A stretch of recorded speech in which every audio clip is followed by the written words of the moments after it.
नमस्कार. आशाच रेसिपीमध्ये तुमचं स्वागत आहे. आज मी बनवणार आहे प्रोटीन रिच असे कटलेट, जे आपल्याला वजन कमी करण्यासाठी, नियंत्रणात ठेवण्यासाठी खूप फायदेशीर आहेत. त्याच्यासाठी मी हे एक बाउल आहे ना, ग्रीन मूग घेतलेत, मोड आलेले, आणि हे सोयाबीन घेतलेत. आता ते गरम पाण्यात आपण भिजायला ठेवायचे सोयाबीन. आणि हे अर्ध बीट घेतलं आहे, ते किसून घ्यायचं बीट. आणि हे बाइंडिंगसाठी बेसन घेतलं आहे, बेसन 1.5 वाटी घेतलं आहे मी. आणि या तिखटासाठी मिरच्या घेतल्यात 5, आणि अद्रकचा एक छोटा तुकडा, आणि लसूण घेतलेत मी 3, ते सोलून घ्यायचेत आता आपल्याला.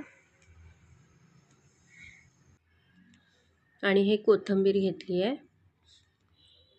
आता गरम पाण्यात मी हे सोयाबीन भिजत ठेवणार आहे 10-15 मिनिटासाठी. 15 मिनिटांनी ते चांगले फुलतील, मग त्याच्यातलं आपल्याला पाणी पिळून काढायचं आहे. हे खूप चांगले कटलेट आहेत. म्हणजे आपल्याला जर आपण वेट लॉस जर्नीमध्ये असेल तर आपण हे दुपारच्या लंचमध्ये किंवा रात्रीच्या डिनरमध्ये घेऊ शकतो.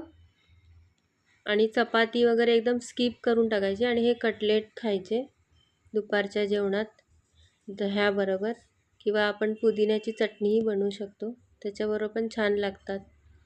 आता हे मी बीट किसून घेतलं आहे, आणि हे सोयाबीन पण आपले आता भिजून चांगले फुलले आहेत.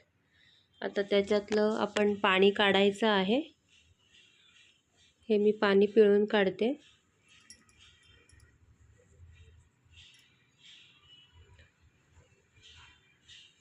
थोडं थोडं करून हातानेच पाणी पिळून काढायचं.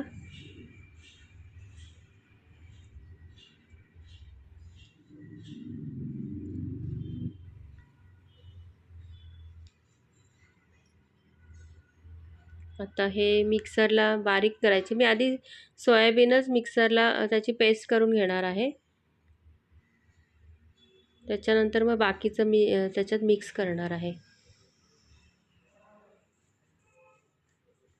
सोयाबीनची पेस्ट करून घेऊया आता.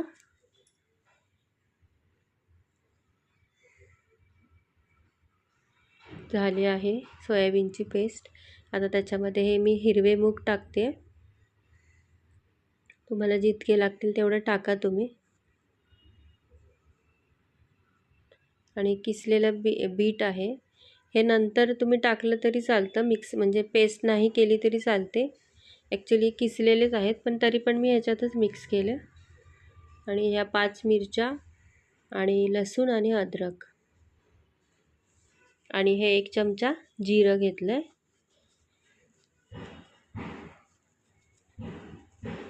आणि चवीनुसार मीठ पण टाकूया, ह्याच्यातच टाकून देऊया आपण, म्हणजे ते पण वाटलं जाईल चांगलं. आणि ही कोथिंबीर.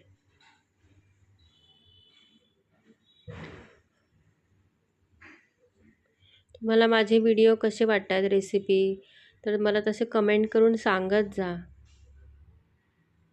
आता ही पेस्ट झालेली आहे, ती आपण एका भांड्यात काढून घ्यायची.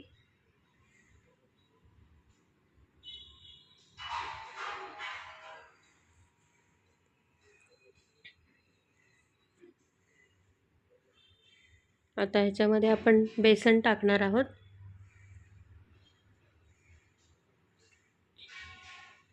आणि बेसन टाकून, बेसन मी 1.5 वाटी घेतलेलं, आता ही 1 वाटी मी टाकलं. आता अजून अर्धी वाटी आहे, ते पण मी टाकणार आहे. आधी मी बघणार आहे ह्याच्यामध्येच होतं आहे का बाइंडिंग. थोडंसं लूज वाटलं म्हणून मी परत थोडं ते बेसन टाकलं ह्याच्यामध्ये, म्हणजे एकूण 1.5 वाटी मी बेसन वापरलं.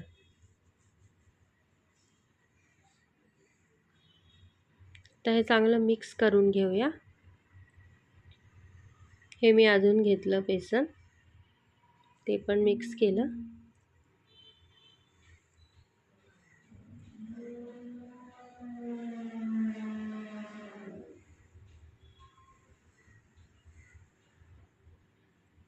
आता आपण ह्याचे ना कटलेट करून घेऊया हातावरच.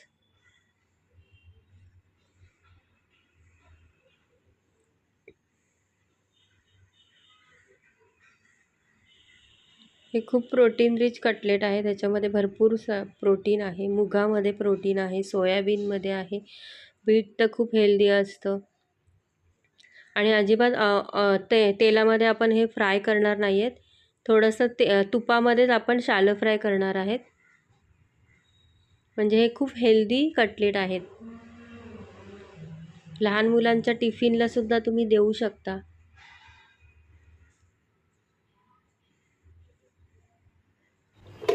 आता मी हे 1 चमचा तूप टाकणार आहे तव्यावर. तवा गरम करून घेतला आहे. आता हे गाईचं तूप लावलं आहे मी तव्याला.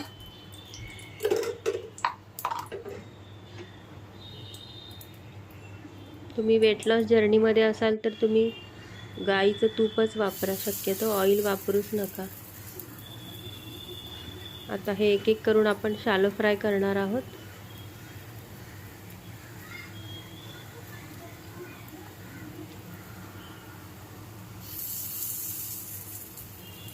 तुम्ही जर माझ्या चॅनलवर नवीन आले असाल तर मला सबस्क्राईब करा आणि लाईक करा. तुम्हाला माझ्या रेसिपी आवडत असतील तर कमेंट पण करा. कमेंटमध्ये सांगा मला की कशा वाटतात माझ्या रेसिपी.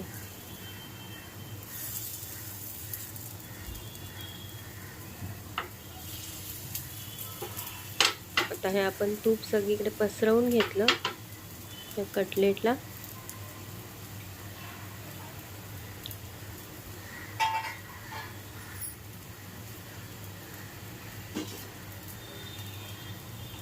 ह्याची चाट पण बनवू शकता तुम्ही. ह्याच्यावर दही, शेव, डाळिंबाचे दाणे, चिंचेची चटणी, पुदिन्याची चटणी टाकून खाऊ शकता. हे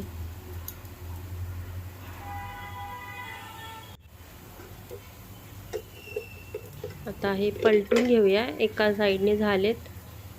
वरतून आपण थोडंसं अजून तूप टाकणार आहे.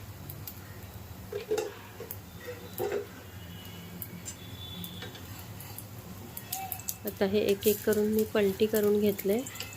किती छान कलर आलाय बघा, गोल्डन कलर मस्त. आणि एकदम सुटतायत पण ते तव्यातून, चिकटले पण नाही.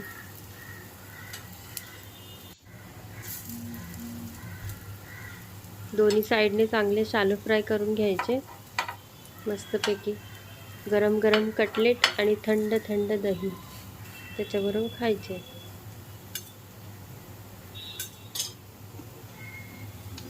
बघा कसे दिसत आहेत.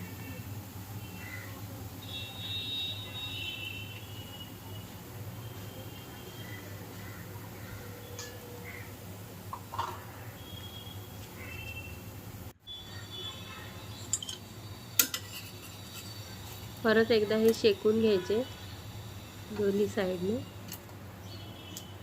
कसे इझिली सुटता येते तव्यातून, म्हणजे हे चिकटले नाही होत.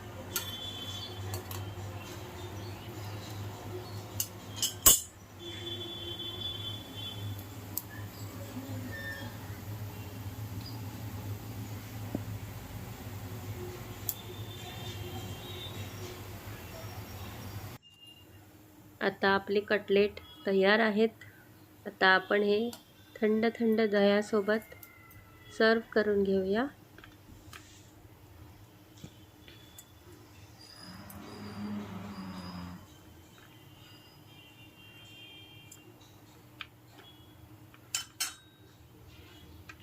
हे आपण डिशमध्ये, ट्रेमध्ये लावून घेऊया आणि वरतून कोथिंबीर टाकून सजवून घेऊया आपली डिश.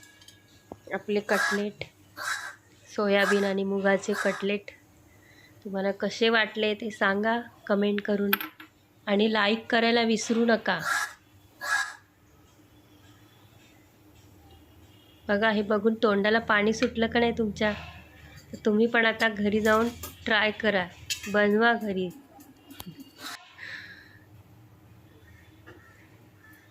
आता आपण हे तोडून बघूया मधून. बघा कशी गरम गरम वाफ येते मस्तपैकी. आता हे थंडगार दह्याबरोबर आपण खायचं आहे. खूप छान झालेले हे. तुम्ही पण ट्राय करा, बनवून बघा आणि लाईक करायला विसरू नका. थँक्यू.